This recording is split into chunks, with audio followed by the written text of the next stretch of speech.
Gods arrive late. That single statement destabilizes most spiritual systems, which is why it is resisted. Humans prefer cosmologies where meaning arrives first and matter follows. The ocean contradicts this completely.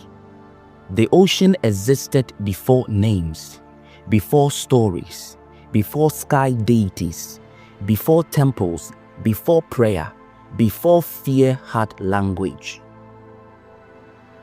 The ocean did not arrive into a world shaped by the gods.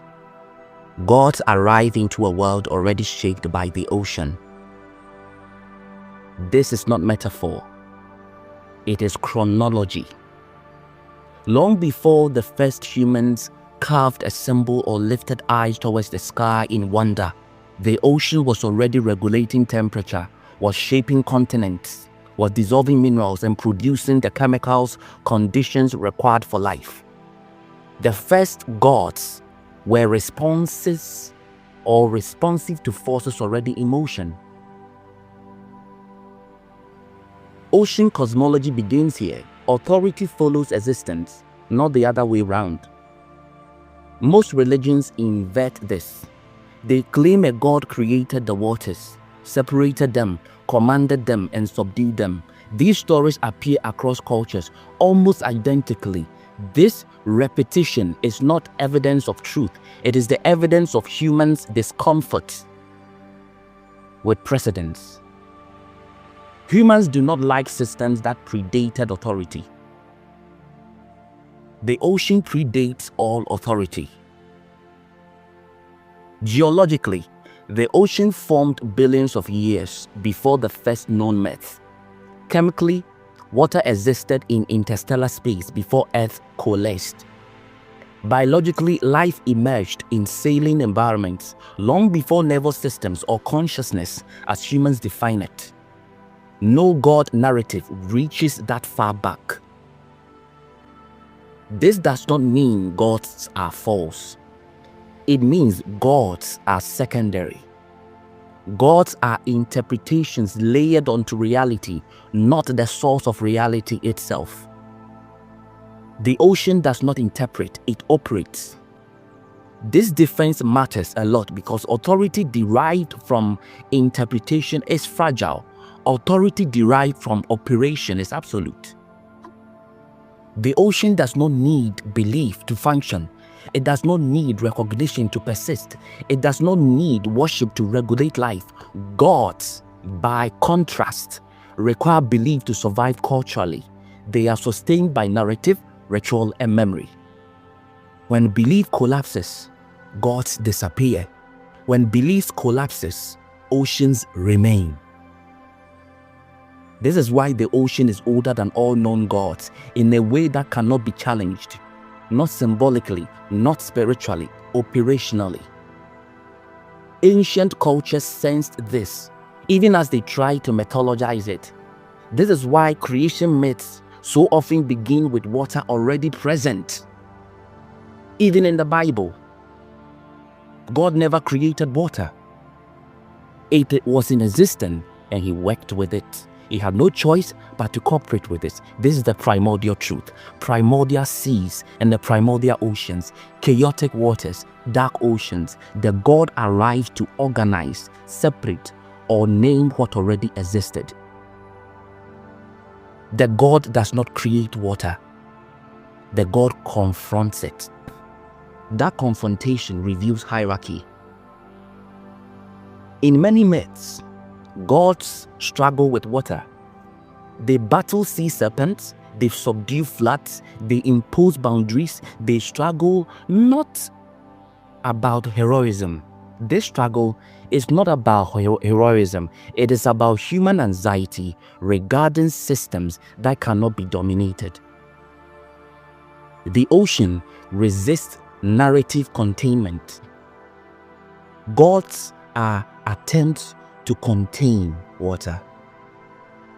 This is why sky gods rose later than sea cosmologies.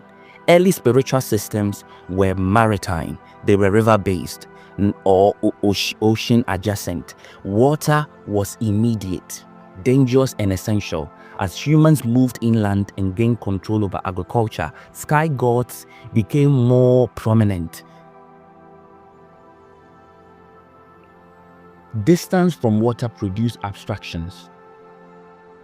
Sky gods are easier to imagine as rulers because the sky feels unreachable but passive. The ocean is reachable and not passive. You can enter it and die immediately. That kind of authority does not need a throne. The ocean enforces law directly. Gods enforce law through intermediaries like priests, text, commandments.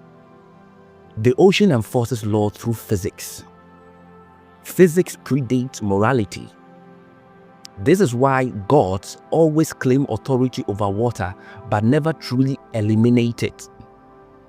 Flood myths reoccur because water reassets precedent whenever human systems exceed tolerance. The flood is not punishment, it is correction. Correction does not require intent. This is where most theology collapses. If water corrects without intent, then intent is not required for authority. If intent is not required, gods lose their monopoly on power. Power becomes systemic, not personal.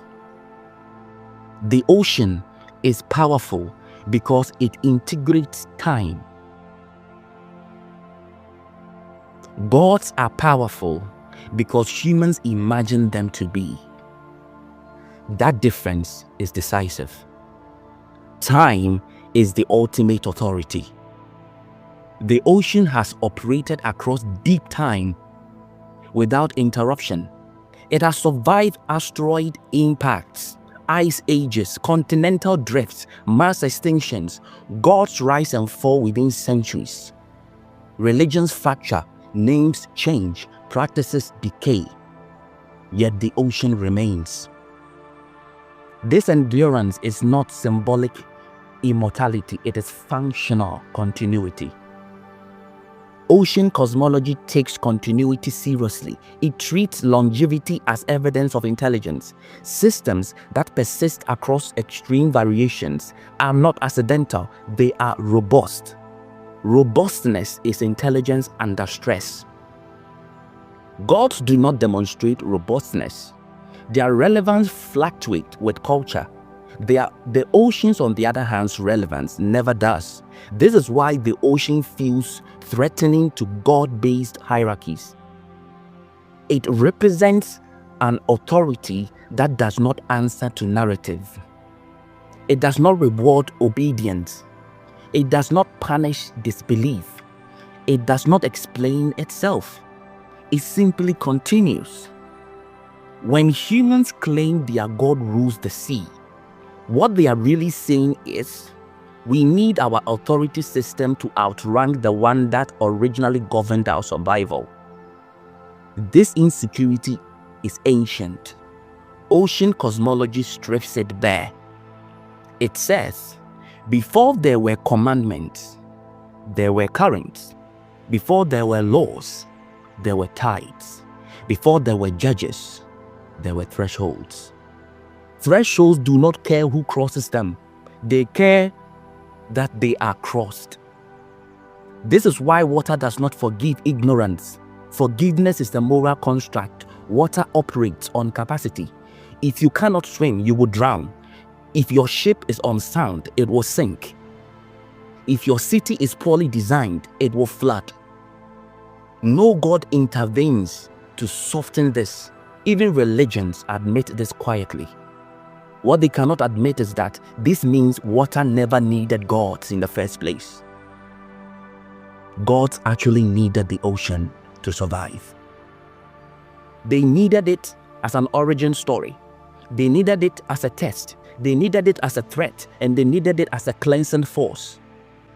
Every god borrows authority from water. None will replace water. No matter how powerful you are as a deity, you will comply with water. This is why water rituals persist, even when belief systems change. Ablution, baptism, immersions, washing, anointing, these practices survive religious collapse because they are not symbolic at root. They regulate nervous systems, they mark transitions, and they reset conditions. The rituals work because water works, not because a god blessed water. Oceanic cosmology also explains why gods are often depicted as younger than the forces they command. They inherit chaos, they impose order. This mirrors human psychology. Humans arrive in a world already functioning and attempt to organize it. Organization is not creation. The ocean does not organize itself into human categories. It organizes according to gradients and flows. Humans interpret this organization as chaos because it does not center them. Chaos is a word humans use when intelligence does not speak their language. The ocean speaks through consequence. This is why no god has ever replaced the ocean as the ultimate arbiter of fate. Armies pray before they cross the water. Empires collapse at coastlines. Trade routes live and die by currents.